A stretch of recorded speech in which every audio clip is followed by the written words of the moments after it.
Nama saya Simon Surbakti. Saya lahir di Pancur Batu, Medan, tanggal 27 Mei tahun 1960. Pada saat anak-anak, saya ada satu keluarga itu berempat. Saya anak yang paling kecil. Dan orang tua saya itu hidupnya bisa dikatakan di bawah kemiskinan. Karena dia hanya seorang supir, orang tua saya ini. Jadi saya hidup selalu taat dan tekun sama orang tua. Apakah dikatakan orang tua saya dulu, selalu saya ikutin. Jadi pada saat anak-anak orang lain sudah sekolah itu pakai sepatu, saya masih kalau bisa dikatakan pakai sendal juga enggak. Nah, itu ya pada saat kecil. Sewaktu saya kuliah di Bandung, saya itu hanya sebagai seorang supir angkot Kebun Kelapa Dago. Saya hidup ini nggak pernah merasa gengsi dan malu. Karena orang tua saya tidak pernah membantu dan memberikan biaya untuk kuliah. Jadi dengan cara saya membawa angkot, saya mendapat uang, itulah saya gunakan untuk uang kuliah saya. Setelah saya selesai kuliah di Bandung dan menyelesaikan pekerjaan tersebut, saya melamar ke salah satu perusahaan pribumi namanya PT Amal Tani yang berada di Bahorok, Binjai. Saya bertahan dan saya selalu tekun apa yang dibilang sama bos saya di kala itu, namanya Mulia Tarigan.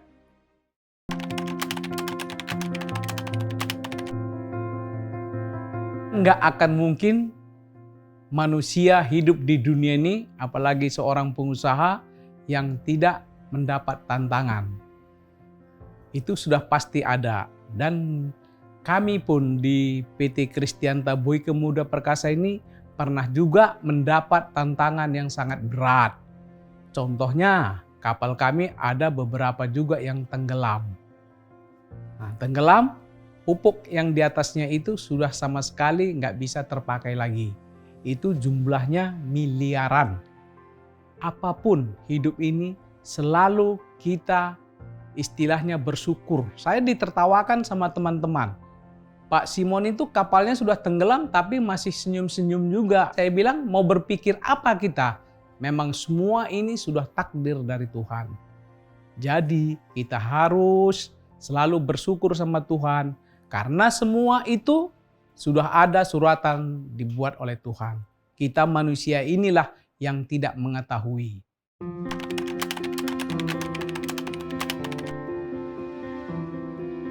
Prinsipnya hidup ini, kita itu harus bersyukur dulu apa yang diberikan Tuhan. Jangan terlalu istilahnya pingin ini, pingin itu, tapi nggak terrealisasi, jangan sakit hati. Kita coba, dan coba lagi. Nah, salah satu kalau kita pingin jadi orang sukses, kita harus selalu baik sama partner atau disebut teman kita.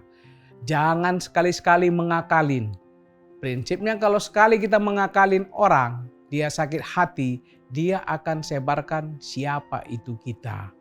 Tapi kalau kita berbuat baik sama dia dan tidak pernah menyakitin dia dan selalu komitmen apa yang kita ucapkan, dia pasti sayang sama kita.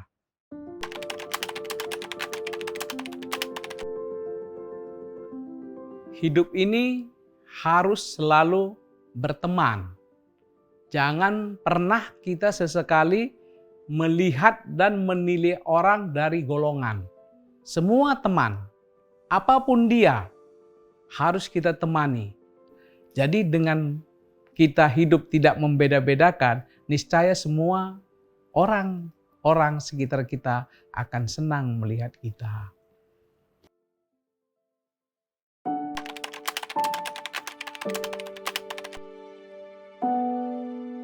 Kalau cerita tentang keluarga, saya menganggap keluarga itu selalu aset. Bisanya saya seperti ini memiliki perusahaan bukan karena saya sendiri. Pasti ada dukungan dari keluarga, terutama dari istri, dan kedua dari anak-anak. Jadi, apapun misalkan kata istri, sepanjang saya bisa atau mendekati bisa, pasti saya bilang bisa.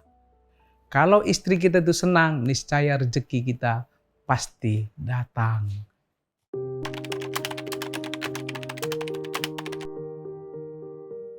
Kalau membahagiakan keluarga, apa sih maunya mama? Apa sih maunya kalian sama anak-anak? Kalau apa kata keluarga, istri dan anak, saya itu tidak pernah mengatakan tidak. Paling-paling kalaupun saya belum menyetujuin, sabar ya. Ntar juga papa beli. Ntar juga kalau kami orang Medan itu abang beli. Jadi saya membahagiakan keluarga itu selalu mengikuti apa permintaannya sepanjang masih dalam ranah-ranah jalan yang baik.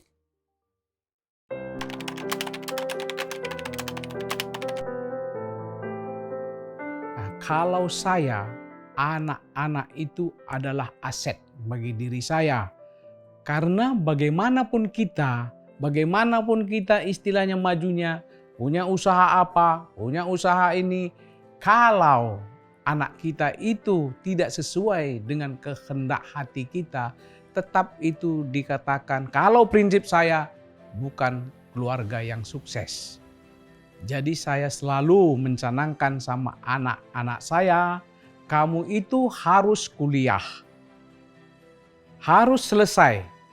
Karena tanpa kuliah, tanpa sekolah, kamu tidak akan bisa seperti Bapak. Karena sekolah itu adalah suatu jembatan yang harus dilalui. Jadi dengan syukur merasa saya berterima kasih sama Tuhan Yang Maha Esa, Yang Maha Kuasa, anak saya ada 3, semuanya selesai kuliahnya.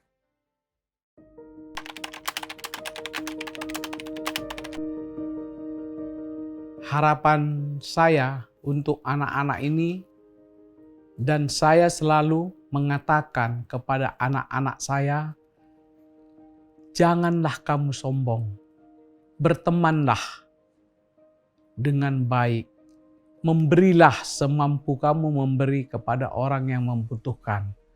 Hiduplah yang damai dan bergaullah sesama golongan. Karena saya prinsip sekali lagi, melihat orang bahagia, saya senang.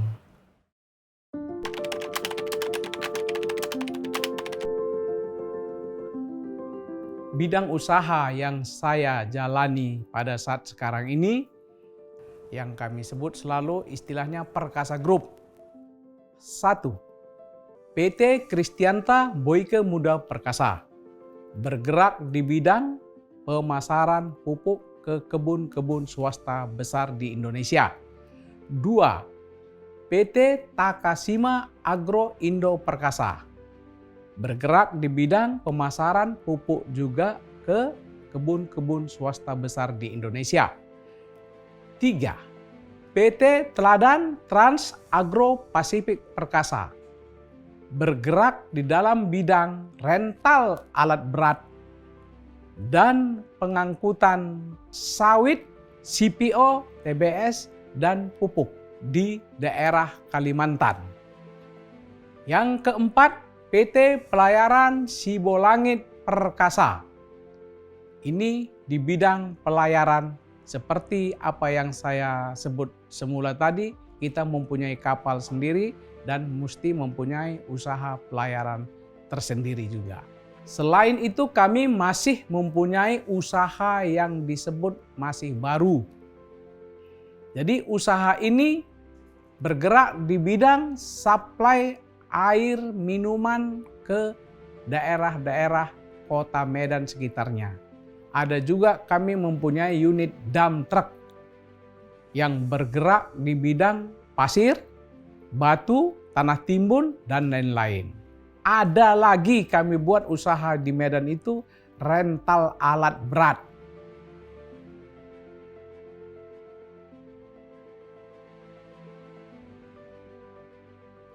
Dan begitu juga kami mempunyai satu bengkel yang cukup besar di daerah Pancur Batu, kampung halaman saya sendiri, namanya Bengkel Baktina. Jadi prinsipnya dan harus kita ketahui semua, kalau sudah Tuhan merencanakan, apapun pasti akan terjadi.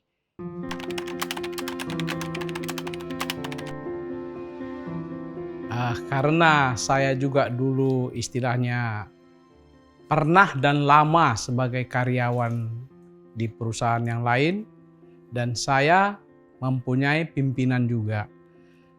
Tapi mesti diingat, pimpinan itu adalah yang selalu memanage karyawan itu bisa kerja lebih giat lagi. Kalau pimpinan yang sekarang sama yang zaman dulu itu berbeda. Kalaulah prinsip saya ya, jangan bukan prinsip orang lain.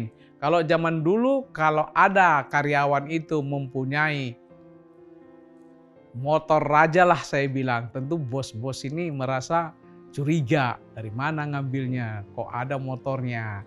Kalau saya enggak, karena prinsipnya saya, perusahaan ini asetnya adalah karyawan. Sehingga karyawan itulah yang membuat perusahaan ini maju.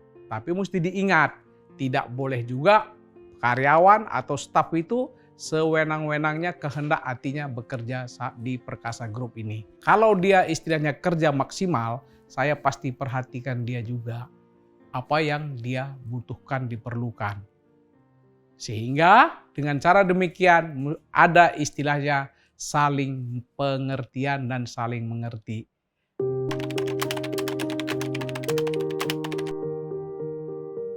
Kalau saya, prinsip saya berbisnis ini tidak pernah merasa ada persaingan.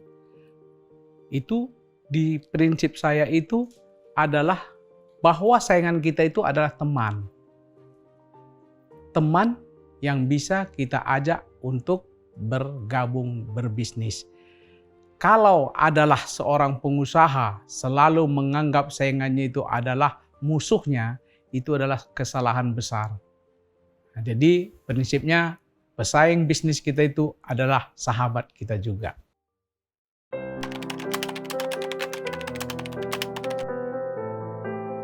Kehidupan itu apa yang diberikan sama Yang Maha Kuasa, itu saya sudah menjadi suatu kebanggaan. Impian saya itu, perusahaan ini saya dirikan dengan perjuangan yang sangat berat. Mudah-mudahan anak-anak ini, anak saya, bisa meneruskan perjuangan apa yang telah saya buat ini. Jadi kalau prinsipnya saya nanti sudah istilahnya sudah tua, saya tentu istirahat, pensiun. Anak saya lah yang meneruskan dan saya lah yang melihat dari jauh bagaimana perusahaan Perkasa Group ini. Apakah tambah maju? Apakah tidak? Apakah tetap seperti ini saja? Itu nanti Tuhanlah yang menentukan.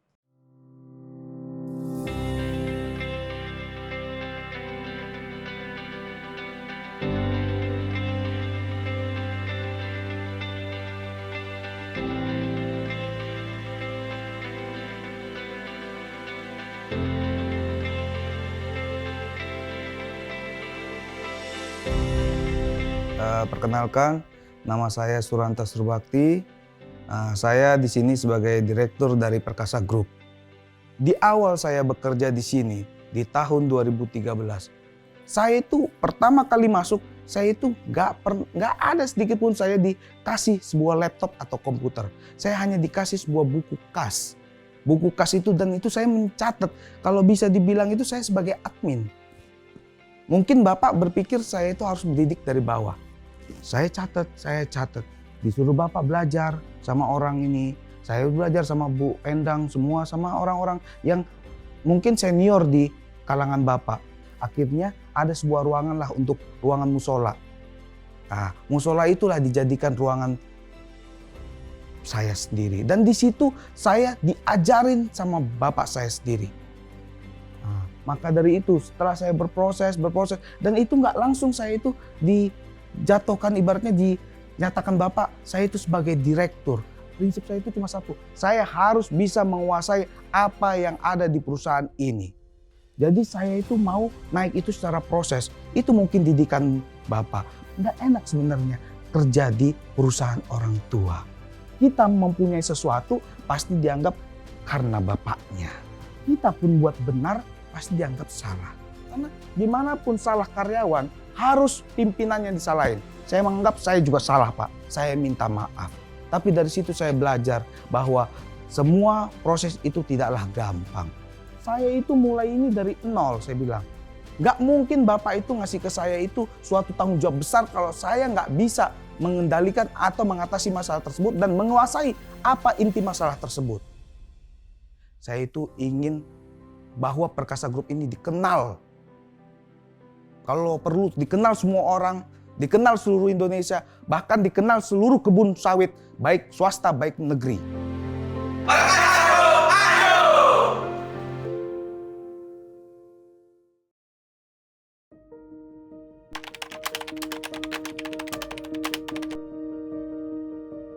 Satu dulu, pergaulan.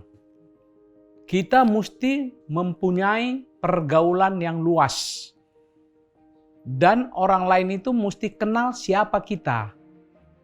Bukan dengan dia istilahnya merasa takut, tapi merasa dia itu teman. Dengan mereka-mereka inilah bisa jalan bisnis yang saya tekunin. Karena mereka juga lah yang kerja di lapangan. Kedua, yang paling penting sekali, apa yang kita omongkan itu haruslah kita pertanggungjawabkan. Lebih baik saya berkorban apa yang ada di Perkasa Group ini daripada apa saya ucapkan tidak saya komitmen. Prinsip kehidupan saya dalam menjalankan kehidupan, jadilah orang yang kuat dan bermartabat.